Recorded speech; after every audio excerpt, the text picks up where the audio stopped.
అందరికీ నమస్కారం. ఈరోజు మనం భగవద్గీతలోని ఒక చాలా అద్భుతమైన అధ్యాయంలోకి వెళ్దాం. అదే 10వ అధ్యాయం, విభూతి యోగం. ఈ మొత్తం విశ్వంలో దైవత్వం ఎలా కనిపిస్తుంది, ఎలా వ్యక్తమవుతుంది అని శ్రీకృష్ణుడు ఎంతో అందంగా వివరించిన అధ్యాయమిది. మరి ఆ వివరాలేంటో చూద్దాం. సరే, భక్తి అంటే ఏంటో తెలుసుకున్నాక అర్జునుడికి ఒక సందేహం వచ్చింది. దైవత్వం గురించి ఇంకాస్త లోతుగా, ఇంకా స్పష్టంగా అర్థం చేసుకోవాలనిపించింది. అంటే కేవలం నమ్మడం వరకే కాదు, అసలు భగవంతుణ్ణి ఎలా చూడాలి, ఎలా అనుభూతి చెందాలి అని తెలుసుకోవాలనుకున్నాడు. అప్పుడు అర్జునుడు సూటిగా కృష్ణుణ్ణి అడిగాడు. చూడండి, ఈ ప్రశ్న ఎంత ప్రాథమికంగా ఉందో. అసలు నువ్వు ఎవరు, ఈ సృష్టి అంతా ఎలా ఉన్నావు, నిన్ను నేను ఎలా చూడగలను? ఈ ప్రశ్నలే ఈ మొత్తం అధ్యాయానికి, మన ఈ విశ్లేషణకు పునాది. అర్జునుడడిగిన ఈ ప్రశ్నకు శ్రీకృష్ణుడు వెంటనే ఉదాహరణలివ్వలేదు. ముందుగా ఒక ప్రాథమిక సూత్రాన్ని చెబుతాడు. అసలు అన్నిటికీ మూలమేంటో వివరిస్తాడు. ఇదే ఈ అధ్యాయంలో అత్యంత కీలకమైన విషయం. చూడండి, కృష్ణుడు ఎంత గంభీరంగా తన సమాధానం మొదలుపెట్టాడో. ఆయనే ఈ సృష్టికి మూలమని, ఆయనకు ఆదిగాని అంతంగాని లేవని స్పష్టం చేస్తున్నారు. అంటే ఆయన కాలానికి అతీతుడు. ఇది నిజంగా ఒక అద్భుతమైన ప్రారంభం. ఇక్కడ మనం ఒక చాలా ముఖ్యమైన విషయం గమనించాలి. భగవంతుడు మొదటగా ఎలా వ్యక్తమవుతాడు అంటే ఇలాంటి గొప్ప గుణాల రూపంలోనేట.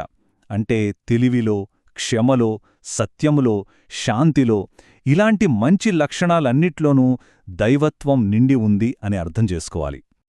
సరే, మనం ముందుకు వెళ్లే ముందు ఈ విభూతి అనే పదానికి అర్థమేంటో ఒక్కసారి చూద్దాం.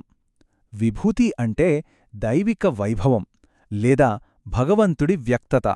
సింపుల్గా చెప్పాలంటే అనంతమైన ఆ భగవంతుడిని మనం ఈ పరిమితమైన ప్రపంచంలో చూడటానికి విభూతి ఒక కిటికీ లాంటిది, ఒక గొప్ప రూపం, ఒక అద్భుతమైన వస్తువు. ఇలా ప్రతి శ్రేష్టమైన రూపం ఆ దైవిక వైభవానికి ఒక ప్రతిబింబమన్నమాట. ఇక్కడినుంచే అసలు కథ మొదలవుతుంది. ఈ ప్రపంచంలో దైవాన్ని ఎలా చూడాలి అని అడిగిన అర్జునుడికి సహాయం చేయడానికి కృష్ణుడు ఒకదాని తర్వాత ఒకటి తను ఏ ఏ రూపాల్లో ఉంటానో చెప్పడం మొదలుపెడతాడు. ఇదొక అందమైన, కవితాత్మకమైన జాబితా. ఈ జాబితాలో మొదటిదే మనకు అత్యంత దగ్గరగా ఉండేది. కృష్ణుడు ఏమంటున్నాడంటే, ప్రతి జీవి గుండెలో ఉండే ఆత్మను నేనే అంటున్నాడు. అంటే దైవమెక్కడో లేదు, మన లోపలే ఉంది అని మొదట్లోనే స్పష్టం చేస్తున్నారు. మన ఉనికికి ఆయనే మొదలు, ఆయనే కొనసాగింపు, ఆయనే ముగింపు.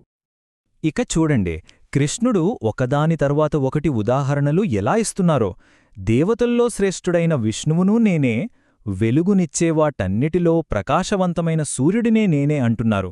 అంటే ప్రతి వర్గంలోనూ ఏదైతే అత్యుత్తమమైనదో అదే తన రూపమని చూపిస్తున్నారు. ఈ జాబితా ప్రకృతి వైపు సాగుతుంది. పర్వతాల్లోకెల్లా గొప్పవైన హిమాలయ పర్వతాలు, నీటిలోకెల్లా అపారమైన సముద్రం. ఆ గొప్పతనం, ఆ స్థిరత్వం, ఆ లోతు, అదంతా నా వైభవమే అంటున్నారు. ఇక్కడ చూడండి, కేవలం ప్రకృతి మాత్రమే కాదు, మనం చేసే పనుల్లో కూడా దైవత్వం ఉంది. ఒకవైపు భక్తి అంటే నామజపం, మరోవైపు శక్తి అంటే సుదర్శన చక్రం. ఈ రెండింటిలోనూ అత్యున్నతమైనది తానే అని చెబుతున్నారు. ఇక చివరగా మనందరికీ బాగా తెలిసిన, మనసుకి హత్తుకునే ఉదాహరణ, మనుషుల్లో ఆదర్శప్రాయుడైన శ్రీరాముడిని నేనే అంటున్నారు. ధర్మానికి, పరిపాలనకి, మానవత్వానికి ప్రతీకైన శ్రీరాముడు తన విభూతే అని చెప్పడం ద్వారా దైవత్వం మానవ రూపంలో కూడా అత్యున్నత స్థాయికి చేరగలదని చూపిస్తున్నారు. సరే, ఇన్ని ఉదాహరణలు విన్నాం కదా, మరి వీటన్నిటి వెనక ఉన్న అసలు సూత్రమేంటి? ఈ వ్యక్తతలన్నీ నిజంగా మనకు ఏం చెబుతున్నాయి? ఇప్పుడు ఆ లోతైన విషయానికి వెళ్దాం. ఈ సముద్రం అలా పోలికనొక్కసారి ఊహించుకోండి. సముద్రంలో లక్షల అలలు వస్తుంటాయి, పోతుంటాయి. ప్రతి అలకు ఒక రూపం, ఒక పరిమాణం ఉంటుంది. కాని అవన్నీ వేరువేరా? కాదు కదా, అన్నీ ఆ సముద్రంలో భాగమే. అలాగే ఈ సృష్టిలో మనం చూసే ప్రతీదీ, ప్రతి జీవి, ప్రతి వస్తువు అన్నీ ఆ ఏకైక దైవంలో భాగమే. ఇక దీనికి తిరుగులేదు అన్నట్టుగా కృష్ణుడు ఒక మాట అంటాడు. ఈ సృష్టిలో కదిలేదిగాని, కదలనిదిగాని ఏదీ, ఏ చిన్న వస్తువు కూడా తనతో సంబంధం లేకుండా ఉండలేదు అని. అంటే ప్రతీదీ ఆయన నుంచే వస్తుంది, ఆయనలోనే ఉంటుంది. ఇప్పుడు కనిపిస్తున్న ఈ ఒక్క అంకె, దీని వెనక ఒక మైండ్ బ్లోయింగ్ విషయముంది. శ్రీకృష్ణుడేమంటాడంటే, ఇంత పెద్ద విశ్వం, ఈ కోటాముకోట్ల గ్రహాలు నక్షత్రాలు ఇవన్నీ తన అస్తిత్వంలోనే కేవలం ఒక చిన్న అంశంతోనే నిలబెట్టబడ్డాయట. అంటే ఆయన శక్తి ఎంత అపారమైనదో మనం ఊహించుకోవడానికి కూడా సాధ్యం కాదు. సరే, ఇదంతా చాలా అద్భుతంగా ఉంది. మరి ఈ జ్ఞానాన్ని మనం మన జీవితంలోకి ఎలా తీసుకురావాలి, దీన్ని ఎలా ఆచరణలో పెట్టాలి? ఇప్పుడు దాని గురించి మాట్లాడుకుందాం. సింపుల్గా చెప్పాలంటే కీలకమైన విషయం ఒకటే.